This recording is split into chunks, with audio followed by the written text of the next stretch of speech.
Olá, eu, Aston Maciel e o Maicon Balieiro iremos apresentar sobre os 4 grupos vegetais do reino Plantae, coordenado pelo professor Luciano Araújo. Bom, boa tarde. Antes de a gente falar sobre os principais grupos, eu gostaria de falar sobre o reino Plantae. O reino Plantae é toda aquela espécie de planta colocadas em um grupo só. Tá, elas são eucariontes, pois possuem um núcleo delimitado por uma membrana nuclear. Elas também são multicelulares, pois possuem várias células. São autotróficas, ou seja, elas conseguem fazer seu próprio alimento por meio da fotossíntese, que são uma característica dos seres fotossintetizantes. Esses seres conseguem fazer a fotossíntese para fazer uma obtenção de energia e alimento. Muita gente acredita que todas as plantas possuem a habilidade de fazer a fotossíntese, mas isso não é verdade, pois possuem plantas parasitas. Quando a gente está andando por aí, a gente consegue encontrar 3 órgãos principais básicos de uma planta, que são raízes, caules e folhas. Esses grupos de plantas têm outros grupos que são chamados de briófitas, pteridófitas, gimnospermas e angiospermas. Quando a gente encontra uma planta com flores e frutos, eles são exclusivamente do grupo das angiospermas. Bom, começando com as briófitas, que é o primeiro grupo, tem como principal representante os musgos. Elas surgiram há 500 milhões de anos atrás, no período geológico siluriano, e evoluíram a partir das algas verdes. Elas foram o primeiro grupo a se desenvolver em ambiente terrestre, e elas também dependem bastante de água e de umidade, só que elas também são bastante adaptáveis, podendo sobreviver em rochas, troncos e até mesmo em construções. Elas são plantas avasculares, o que explica seu tamanho um pouco reduzido. Aqui tem uma ilustração de um musgo, e eles não possuem órgãos verdadeiros, ou seja, não possuem caule, raiz nem folha. Eles possuem estruturas semelhantes que fazem funções parecidas. O corpo de um musgo é chamado de talo, e a fase dominante do ciclo das briófitas é o cametófito. Aqui temos o rizóide, que sustenta a planta, né, fixa a planta no chão, também absorve água e sais minerais. Temos o caulóide, que a partir dele são gerados filóides, que fazem fotossíntese. O haste sustenta a cápsula, e a cápsula libera os esporos que germinam e assim dão vida a novos seres.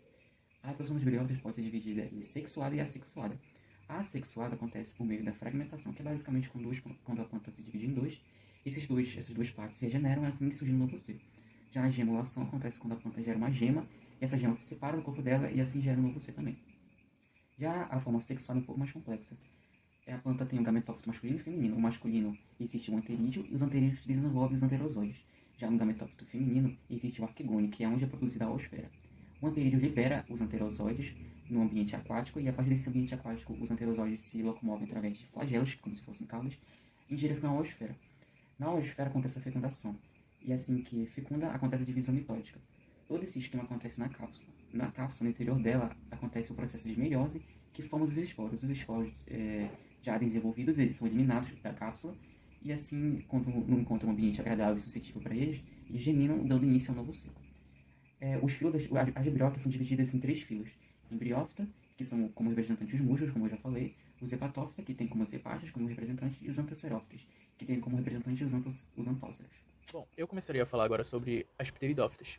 As pteridófitas, elas surgiram há mais ou menos há 460 milhões de anos atrás e elas são dependentes de água para fazer sua reprodução.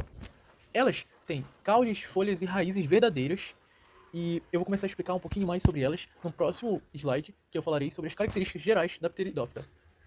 Falando agora um pouco das características das pteridófitas, as pteridófitas foram as primeiras plantas vasculares a surgir. Depois delas, todas as plantas também vieram a surgir, também eram vasculares. As mesmas também não produziam sementes. As pteridófitas, assim como as briófitas, não possuíam sementes. As sementes vieram surgir nos 2 próximos grupos que viriam nas 2 próximas gerações, que seriam as angiospermas e as gimnospermas. O gameta, ele era dependente da água para a reprodução. Por isso que a gente encontra as pteridófitas em lugares úmidos, porque o gameta dependia da água da pteridófita para ele nadar até o gameta feminino para poder fazer a germinação. Todas essas plantas pteridófitas são epífitas. E o que seria uma planta epífita? Uma planta epífita é uma planta que sabe sobreviver sobre outra planta. E um exemplo de planta epífita que eu posso lhe dar é as orquídeas. As orquídeas, elas são epífitas que sobrevivem sobre outras plantas. Como vocês viram nos slides anteriores, as briófitas, a fase dominante dela é o gametófito. Já aqui nas pteridófitas, a fase dominante é o esporófito. E o que seria o esporófito? O esporófito é o ciclo da vida da pteridófita, que ela consegue produzir os esporos. Como a gente sabe, as briófitas elas não são muito grandes. O máximo que tem exceções são briófitas que têm no máximo 50 centímetros de comprimento. Já as pteridófitas não, elas são maiores do que as briófitas, pois elas possuem 2 vasos condutores, que seriam o xilema e o floema. Esses vasos condutores, eles servem para tirar todos os nutrientes, sais minerais e água que tem nas raízes. O xilema, ele é o que carrega a seiva bruta. Ele pega os sais minerais, a água, ele pega tudo isso lá da raiz e manda lá para as folhas.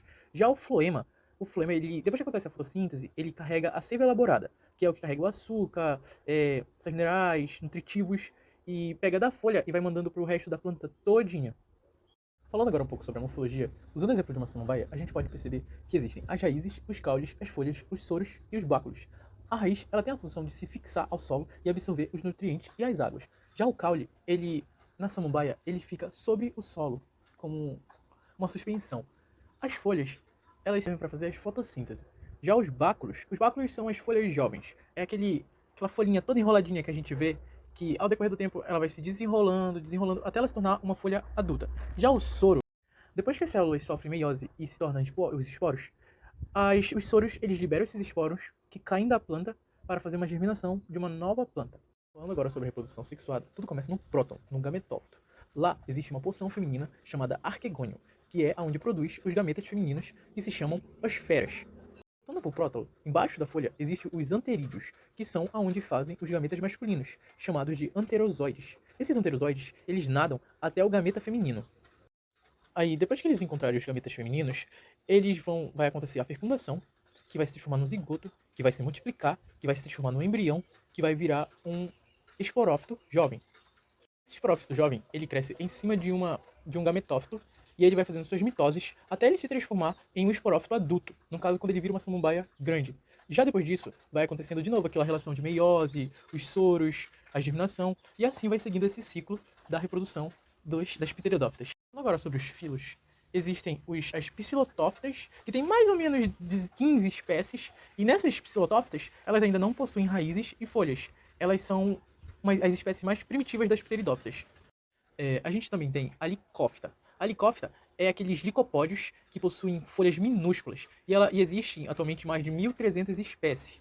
Também existe a esfenófita. Tem mais ou menos 18 espécies por aí, e são conhecidas pelas cavalinhas. Elas têm microfolhas que saem de nós. É aqueles nozinhos que tem no caule, nas divisórias deles, de lá saem microfolhas. E também temos as pterotófitas, que são conhecidas pela samambaia e pelas aventas. Agora eu irei falar um pouquinho sobre as gimnospermas. As gimnospermas, elas surgiram há mais ou menos 144 milhões de anos atrás, no período devoniano, e elas são o primeiro grupo de plantas que possuem sementes. Mas essas sementes, elas são nuas. E o que seria uma semente nua? É uma semente que não precisa estar envolvida em um fruto. Por conta dessa novidade das sementes, as gimnospermas já não precisam de H2O para fazer sua reprodução, pois o gameta masculino não precisa mais da água para se encontrar com o gameta feminino. Uma novidade também desse grupo seria os grãos de pólen. Esse grão de pólen, ele carrega o gametófito masculino lá dentro ainda, quando ele está imaturo, e leva até o gameta feminino pelo vento.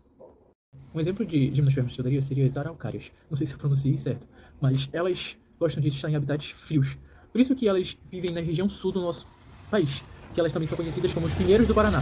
As gimnospermas, elas possuem vasos condutores, e é por esse motivo que as árvores elas são grandes, porque os vasos condutores mandam todos os nutrientes para todas as partes da árvore. Falando agora um pouco sobre as gimnospermas e sua morfologia, as gimnospermas elas possuem suas raízes, que são estruturas fixadas ao solo, que servem para absorver águas e nutrientes. Elas possuem seu tronco, que é o caule lenhoso, super resistente, e também possui galhos, que são ramificações da árvore, que também servem para brotar as folhas. Possuem folhas que têm a função de fazer fotossíntese. Elas possuem uma pinha, que é o ramo reprodutivo onde é feita a produção de esporos, e também possuem uma semente, que a semente é o óvulo já maduro, fecundado para as gimnospermas. Agora, na reprodução, o pinheiro costuma mostrar que possui tanto o estróbilo feminino quanto o estróbilo masculino, que a gente costuma chamar de pinha. Essas pinhas produzem os esporos, que são esses esporos que virão dar origem ao gametófito. Em algum momento, os estróbilos masculinos vão liberar os grãos de pólen pelo vento, no caso, os gametófitos masculinos. E quando eles atingirem os estróbilos femininos, no caso, o gametófito feminino já vai estar lá dentro, vai surgir um tubo polínico. Esse tubo ele vai penetrar no óvulo e vai ficar crescendo até ele chegar no gameta feminino. Quando isso vai acontecer, eles vão fazer uma fecundação e vai surgir um embrião. O embrião passa a ser uma semente que a gente costuma chamar de pinhão. Essa semente vai sair dessa pinha e se caso a pinha cair no local com solo fértil, vai acontecer uma germinação, tornando assim um novo esporófito. Falando agora sobre os filos das gimnospermas, a gente tem a genetófita, que como exemplo a gente tem a ginkgófita, que é aquelas plantas que conseguem sobreviver no meio do deserto. É aquelas plantas que a gente vê que parece que ela tá toda morta no meio do deserto, mas na verdade elas estão de boa. As folhas delas só não crescem porque elas vivem encostadas na areia, então elas ficam se desgastando. A gente tem também as cicadófitas, que são conhecidas pelas cicas, que podem chegar até 14 metros de altura. Temos também a coniferófita, que é o principal grupo das gimnospermas, que é onde a gente conhece as coníferas, e existem coníferas que podem chegar até 110 metros de altura, e os pinheiros, o pinheiro do Paraná, Eles são tudo do mesmo grupo das coniferófitas. A gente também tem as ginkgófitas, que atualmente existe apenas uma espécie, que é chamada de ginkgo biloba, que ela tem uma característica muito importante, que é de ser decídua, que significa que ela perde suas folhas em certa época do ano por falta de ser ruim a fotossíntese. Então ela prefere perder suas folhas para economizar água. Angiospermas, elas surgiram no período do Cretáceo, há cerca de 140 milhões de anos atrás. São o único grupo a possuir flor e fruto e possui o maior número de diversidade com 450 mil espécies. São plantas vasculares. A morfologia é bem simples. A raiz fixa a planta e absorve e sai água e sais minerais. Já os caules sustentam a planta e conduzem água, nutrientes e matéria orgânica por toda a extensão. A folha faz a fotossíntese, as flores operam na reprodução, elas também podem ser hermafroditas ou não. As frutas propagam a espécie e protegem as sementes. Já as sementes elas só perpetuam a multiplicação da espécie. Bom, a reprodução das angiospermas pode acontecer por meio assexuado ou sexuado. O assexuado é basicamente quando acontece uma divisão do órgão vegetativo da planta. Esse órgão, a partir de brotamento, gera novos seres. Já a reprodução sexuada, ela acontece assim. Dentro da flor, existem o órgão reprodutor masculino, que é o androceu, e o órgão reprodutor feminino, que é o gineceu. Dentro do órgão reprodutor masculino existe a antera e dentro do feminino existe o óvulo. Dentro desse óvulo existe o megáspero, que também pode ser chamado de saco embrionário. Já dentro da antera, que é do masculino, existem os micrósporos. E esses micrósporos produzem o pólen. Além da produção de pólen, também acontece a produção da célula geradora e da célula do tubo. Então, a classificação das angiospermas, elas podem ser divididas em dois grandes grupos. As monocotiledôneas, que só possuem uma cotilédone, uma raiz fasciculada e folhas paralelineadas. E as euticotiledôneas, elas possuem duas cotilédones, raízes pivotantes e folhas com nervuras ramificadas. Um exemplo de monocotiledôneas são os lírios e as euticotiledôneas é o abacateiro. Bom, e assim finalizamos nossa apresentação sobre os fibrovegetais. Muito obrigado por ter assistido.